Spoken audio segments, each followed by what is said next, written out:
പറഞ്ഞ് നമുക്ക് എൻ്റെ കുട്ടിൻ്റെ കൈ പോയി.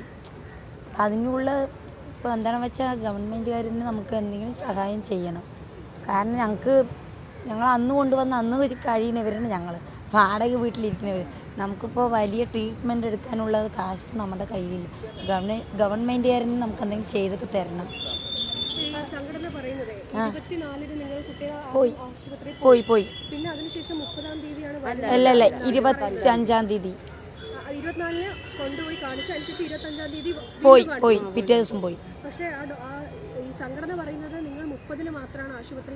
അല്ലല്ല ഞങ്ങൾ അയച്ചു കൊടുത്തിട്ടുണ്ട്. OP ടിക്കറ്റേ ഞങ്ങൾ അയച്ചു കൊടുത്തിട്ടുണ്ട് എല്ലാവർക്കും. ഈ പഴുപ്പ് ഉണ്ടായത് എങ്ങനെയാണെന്ന് അറിയില്ല എന്നാണ് അന്വേഷണ റിപ്പോർട്ടിൽ ഇപ്പോൾ അവരോട് ഞങ്ങൾ പറഞ്ഞിട്ടുണ്ടായിരുന്നു. മുറിയുണ്ട് പറഞ്ഞപ്പോൾ അവർ പറഞ്ഞു അതൊന്നും കാര്യമില്ല, അതിലങ്ങനെ വെച്ച് കെട്ടിയതാണ് അവർ. ഉണ്ടായിരുന്നു ചോര വന്നുകൊണ്ടേ ഇരിക്കുന്നുണ്ടായിരുന്നു മുറിന്ന്. അപ്പോൾ അവർ കുറച്ച് ഓലമേനും വെച്ച് പിന്നെ പ്ലാസ്റ്റർ അങ്ങനെ ഇട്ടതാണ്. കുട്ടിക്ക് ഇൻഫെക്ഷൻ കുറച്ചുണ്ട്, കയ്യിൽ ഇൻഫെക്ഷൻ ഉണ്ട്, അതുകൊണ്ട് ICU തന്നെയാണ്. പരാതി മുഖ്യമന്ത്രിക്ക്, പ്രധാനമന്ത്രിക്ക്.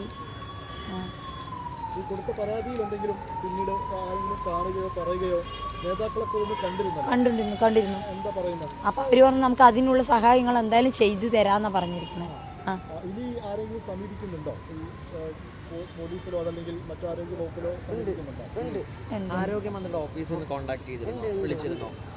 വിളിച്ചിട്ടുണ്ടായിരുന്നു.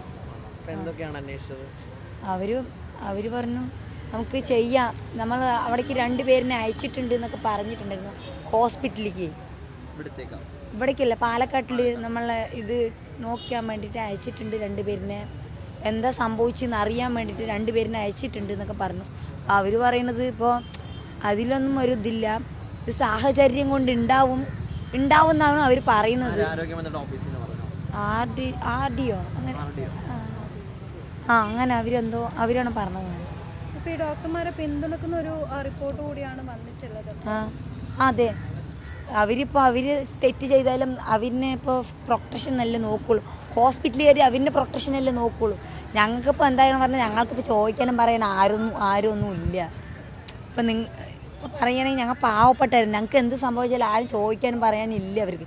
അവർ വലിയ ഉദ്യോഗസ്ഥരല്ലേ, പണിയും ജോലിയൊക്കെ ഉള്ളവരല്ലേ. അപ്പോൾ അവരിൻ്റെ പ്രൊട്ടക്ഷനെ നോക്കുള്ളൂ, അവൻ്റെ ഹോസ്പിറ്റലിലുള്ള പ്രൊട്ടക്ഷനെ നോക്കുകയുള്ളൂ. കാരണം അവൻ്റെ ഹോസ്പിറ്റലിൽ ഇങ്ങനെ ഒരു പരാതി ഉണ്ടെന്ന് അറിഞ്ഞാൽ അവർക്ക് മോശമല്ലേ, ഉദ്യോഗസ്ഥർക്ക് മോശമല്ലേ. അതുകൊണ്ട് അവർ നമ്മളുടെ മേലിൽ തെറ്റി പറയുള്ളൂ. എന്തായാലും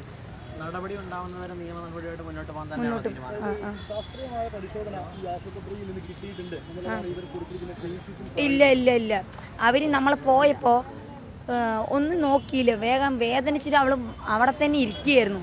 ഇരുന്നിട്ട് കരഞ്ഞുകൊണ്ടിരിക്കുമ്പോഴാണ് കുറച്ച് ഒരു അരമണിക്കൂർ കഴിഞ്ഞിട്ടാണ് ഡോക്ടർ വന്നത്. ഡോക്ടർ വരുമ്പോട്ട് ഡോക്ടർ അരമണിക്കൂർ കഴിഞ്ഞ് വന്നിട്ടാണ് പിന്നെ നോക്കിയപ്പോൾ പറഞ്ഞു പ്ലാസ്റ്റർ എക്സ്റേ എടുത്തിട്ട് പിന്നെ നോക്കുമ്പോൾ 2 എല്ല് പൊട്ടിയിട്ടുണ്ട് പറഞ്ഞു. പിന്നെ അവർ വേഗം ഇതിട്ട് ഒരു ഓയിൽമെൻ്റായി മുറി തേച്ചിട്ടുണ്ടായിരുന്നു. മുറി തേച്ചിട്ടാണ് പിന്നെ പ്ലാസ്റ്റർ ഇട്ടത്. പിന്നെ പ്ലാസ്റ്റർ ഇട്ടിട്ട് 2ാം പ്രാവശ്യം പോയി നോക്കിയപ്പോൾ കുറച്ചേ ഉണ്ടായിരുന്നുള്ളൂ പിന്നെ മുട്ടാൻ വേണ്ടി. അപ്പോൾ അവർ പറഞ്ഞു കുഴപ്പമില്ല, നമുക്ക് കുഴപ്പമില്ല, മുട്ടിയിട്ടുണ്ട്, വേഗം റെഡിയാവും എന്നൊക്കെ പറഞ്ഞു. അവർ തന്നെ പറഞ്ഞു. ഉണ്ടായിരുന്നു. എല്ലാവരും പറയുന്നത് പ്ലാസ്റ്റർ ഇട്ട് കഴിഞ്ഞാൽ വേദന ഉണ്ടാവില്ല എന്നാണ് പറഞ്ഞത്. പക്ഷേ ഇവൾക്ക് നല്ലോണം വേദന ഉണ്ട്. ഇവള് ഇത്ര ദിവസം വരെ ഉറങ്ങിയിട്ടില്ല. ഈ കൈ മുറിക്കുന്ന ദിവസം വരെ ഉറങ്ങിയിട്ടേ ഇല്ല. എന്താണ് ഈ 30-ാം തീയതി കൈ മുറിച്ചിട്ടാണ് നല്ല വേദന ഉണ്ടായിരുന്നു. അപ്പോഴാണ് കുറച്ചെങ്കിലും ഉറങ്ങിയതാണ്. അതുവരെ ഈ 24 തൊട്ട് 30-ാം തീയതി വരെ ഉറങ്ങിയിട്ടേ ഇല്ല. എണിക്കുക, നടക്കുക, എന്താണെന്ന് ചോദിച്ചാൽ അമ്മ എനിക്ക് കൈയൊക്കെ ഉഴിഞ്ഞു കൊടുത്താലും വേദന പോകണില്ല. ഞങ്ങൾ പറഞ്ഞു 25-ാം തീയതി പോയി പറഞ്ഞിട്ടുണ്ടായിരുന്നു, ഇങ്ങനെ വേദനയുണ്ട്, കുറച്ച് വീക്കമുണ്ട്, കൈ നമുക്ക് വിരലുകൾ ഇങ്ങനെ ആക്കാൻ കിട്ടുന്നുണ്ടായിരുന്നില്ല. അപ്പോൾ ഞങ്ങൾ പറഞ്ഞു ഇത് ആക്കാൻ പറ്റില്ല പറഞ്ഞപ്പോൾ അവർ പറഞ്ഞു നിങ്ങൾ തന്നെ എങ്ങനെയെങ്കിലും ഇത്തിരി ആക്കിയാൽ മതി. ഞാൻ ആക്കുമ്പോൾ അവൾക്ക് വേദനിക്കുന്നുണ്ടെന്ന് പറയണു പറഞ്ഞപ്പോൾ അത് കുഴപ്പമില്ല, എല്ല് 2 പൊട്ടിയതല്ലേ, അപ്പോൾ അതിൻ്റെ ഇതുണ്ടാവും എന്നൊക്കെ പറഞ്ഞു അവർ. ഇപ്പോൾ മുഖ്യമന്ത്രിക്ക് പരാതി നൽകിയിട്ടുണ്ടെന്ന് പറയുന്നു. പറഞ്ഞു.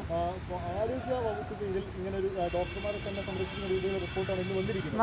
ഇനി ആരോഗ്യമന്ത്രിയെ കാണുന്നുണ്ടോ, അല്ലെങ്കിൽ ആരോഗ്യമന്ത്രി എന്തെങ്കിലും പ്രതീക്ഷിക്കുന്നുണ്ടോ? പ്രതീക്ഷിക്കുന്നുണ്ട്. എൻ്റെ മകൾക്ക് നീതി വേണം. എൻ്റെ മകൾക്ക് എന്നല്ല, ഇപ്പം നാളെ ആരാണെങ്കിലും പോയാൽ അവർക്കൊരു നീതി വേണ്ടേ? എൻ്റെ മകൾക്കൊരു നീതി കിട്ടിയിരിക്കണം. മുണ്ടാണ്ടിരിക്കും. ചികിത്സ സഹായമാണ് വേണ്ടത്. കാരണം ഇന്ന് സംഭവിച്ച നാളെ വേറെ ഏതെങ്കിലും കുട്ടിക്ക് സംഭവിക്കില്ലെന്ന് എന്താ ഉറപ്പ്?